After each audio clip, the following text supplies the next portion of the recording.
Hello வணக்கம். நான் உங்க கேபிள் சங்கர். இன்னைக்கு நான் உங்களோட பேச போற ஒரு சீரிஸ் பத்தி. இந்த சீரிஸ் வந்து ஒரு கொரியன் சீரிஸ். வழக்கமா கொரியன் சீரிஸ்னாலே வந்து ரொமான்டிக் சீரிஸ்னு ஒரு விஷயம். அப்புறம் உலகம் ஃபுல்லா ஃபேமஸ்.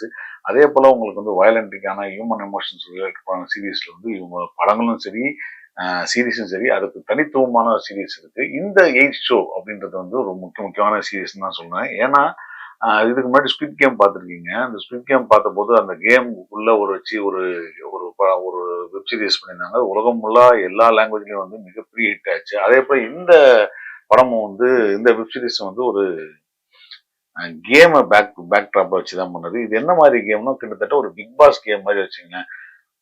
ஒரு 8 பேர் சமுதாயத்துல பலவிதமான லெவல்ல இருக்கிறவங்க, பலவிதமான லெவல்ல இருக்கிறவங்க ஏகப்பட்ட கடன் பிரச்சனையில வந்து மாட்டிட்டு இருக்காங்க. அத்தனை பேரும் கடன் பிரச்சனையில மாட்டி ஏதாவது ஒரு இடத்துல வந்து கடன்காரம் தொடுத்துறதோ, இல்ல வந்து உயிருக்கு ஆபத்தான நிலைமை இருக்கிறதோ, இப்படியான நிலைமையில இருக்கும்போது ஒரு எல்லாரும் ஒவ்வொரு இடத்துல சூசைட் பண்ணிக்கிற நிலைமைக்கு போயிட்டு இருக்க நிலைமையில இருக்கும்போது ஒரு லிமோசைன் கார் வந்து அவங்களை பிக்கப் பண்ணி போகுது. லிமோசைன் கார் வந்து பிக்கப் பண்ணிட்டு போனோன்னா ஒரு பெரிய ஒரு வீட்டுக்கு பில்டிங் முன்னாடி நிக்குது. அது நின்ன உடனே அதுல இருந்து இறங்கி உள்ள போனீங்கன்னா உள்ள வந்து ஒரு 20 20 லட்சம் ரூபா வச்சிருக்கேன்னு வச்சுக்கோங்க. பேச்சுக்கு 20 லட்ச ரூபா வச்சிருக்காங்க. ஒண்ணு இந்த 20 லட்ச ரூபா எடுத்துட்டு நீங்க அப்படியே வெளியே போயிடலாம். இல்ல ஒரு கேம் இருக்கு. இந்த கேம்ல வந்து உங்களுக்கு சாப்பாடு, தங்கறதுக்கு இடம் எல்லாம் நாங்க கொடுத்துருவோம். ஆனா வந்து அந்த அந்த கேம்ல நீங்க கலந்துக்கணும் அப்படின்னு சொல்றாங்க. கலந்துக்கிட்டா உங்களுக்கு வந்து பெரிய பணம் வின் பண்ணலாம். உங்க அக்கௌண்ட்டுக்கு ஆட்டோமேட்டிக்கா டிரான்ஸ்ஃபர் ஆயிடும்ன்றாங்க. ஓகேன்னு சொன்ன உடனே உங்களுக்கு வந்து ஒரு அக்செப்டன்ஸ் மெசேஜ் வரும். பேங்க்ல டெபாசிட் பண்ண மெசேஜ் வரும்னு சொல்றாங்க. கரெக்டா ஓகேன்னு அந்த கார்டு எடுத்த உடனே அதுல வந்து மெசேஜ் வருது. இப்படியாக வந்த ஒரு ஹீரோ அந்த கதையில. அவனுக்கு ஊர் ஃபுல்லா கடன். அந்த கடனை வந்து அடைக்க முடியாம கடன்காரர்கள் துரத்துறாங்க. துரத்துன நிலைமையில இந்த இடத்துல வந்து மாட்டிக்கிறான். முதல்ல மாட்டினதா அவங்களுக்கு தெரியல. பட் ஒன்ஸ் உள்ள போனதுக்கு அப்புறம் வந்து அங்க ஒரு டைம் ஸ்டார்ட் ஆகுது.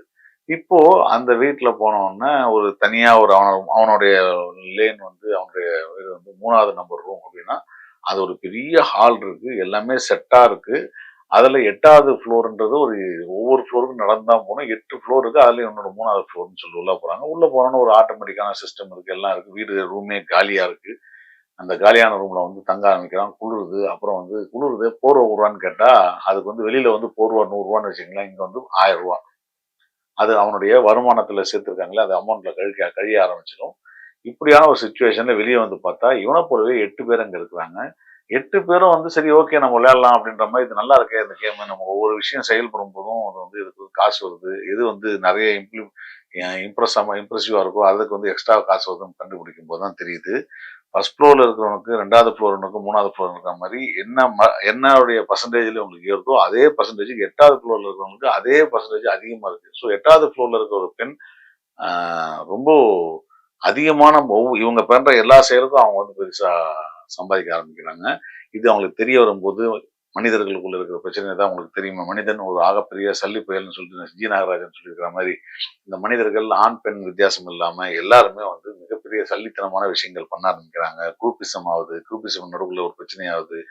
இப்படியான பல விஷயங்கள் வந்து அங்க நடக்க ஆரம்பிக்குது. இதுல இருந்து எப்படி அவங்க வந்து ஜெயிச்சு வெளியே வர போறாங்க இல்லையான்றது தான் இந்த சீரீஸோட கதை. ரொம்ப இன்ட்ரெஸ்டிங்கான சீரீஸ் இது. கொஞ்சம் ஸ்லோ பர்ன் தான் சொல்லணும். ஏன்னா வந்து மற்ற சீரீஸ் மாதிரி வந்து ஆக்டிவா பரபரப்பா இல்லாம இந்த சீரீஸ் வந்து ஒரு ஹியூமன் எமோஷனையும் அவங்களோட சைக்காலஜியும் கொஞ்சம் கொஞ்சமா வந்து நமக்குள்ள வந்து இன்டியூஸ் பண்ணி அதன் மூலமா நடக்கக்கூடிய காட்சிகளை வந்து அவங்க நிறைய டீட்டெயிலா விளக்க ஆரம்பிக்கிறாங்க. உதாரணமா பாத்தீங்கன்னா இந்த ஷோல வந்து நம்ம என்ன பண்ணா இவங்கெல்லாம் வந்து அந்த அதிகமான நாள் கிடைக்குது. அதாவது இப்போ வந்து 24 மணி நேரம் முதல்ல கொடுத்துருக்காங்க. 24 மணி நேரத்துல நீங்க ஏதோ ஒரு செய்கை செஞ்சதுனால 24 மணி நேரம்ன்றது 26 மணி நேரம் ஆகும். அப்போ நீங்க எத்தனை மணி நேரம் இருக்கீங்களோ அத்தனை மணி நேரத்துக்கு நீங்க செய்கைகள் செய்றீங்க. அது வந்து உங்க அக்கௌண்ட்ல வந்து பணம் ஏறிட்டே இருக்கும். அதே போல உங்களுக்கு தேவையான பொருட்கள் நீங்க வாங்கணும்.